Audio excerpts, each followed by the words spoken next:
I guess part of that is also just like managing their expectations throughout the whole process, right? Even from day one, when someone comes to you and is looking for some, advice or a consultation or whatever, you have to right away manage their expectations, give them this timeline that you're thinking of. And then on top of that, find out, are there any like red flags going on with them kind of mentally? Because you said, right, the biopsychosocial model, that psychosocial component is very important. Like sometimes people have this idea in their mind where all back pain is harmful and disabling, and more pain equals more tissue damage. So I better not move. Or another thing is like, it's just like they might be just like isolated, not around people, and that's going to contribute to back pain too, I'm sure. And just like having a belief that like nothing's going to help, or like only like some passive treatments of somebody else working on me rather than me actively like paying attention to this and doing some whatever it is that you have to actively do.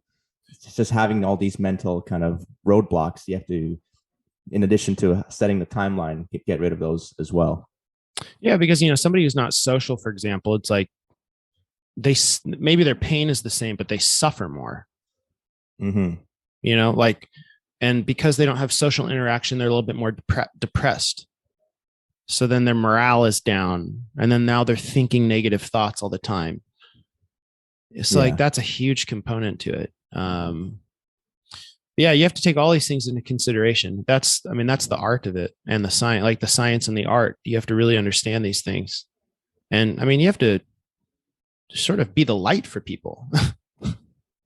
Like you have to be a source of energy for people. Because people come to you with, people are coming to you with pain and problems, and you have to be able to uplift. That's part of the job, is uplifting people.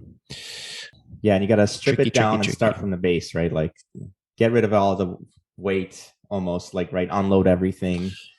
And just start from the most basic movements. Like what can you do where the pain is not like 10 out of 10 and go from there. It's easy to get sort of pushed into a corner, right? Like suddenly you have less and less and less options of doing things. And so it's important working with somebody is instead of like, just like, you have to be realistic. There are certain things that probably are not going to be good for that person, but there are other things. And that's where I feel like most people go wrong there. It's like, tell people what they can't do.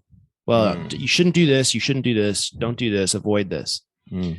What about telling people all the things they can do? Because I guarantee you there's more things they can do than things they can't do. Thanks for checking out that video. I hope you liked it. Here are a couple more for you to check out. And if you haven't done so, please subscribe to my channel.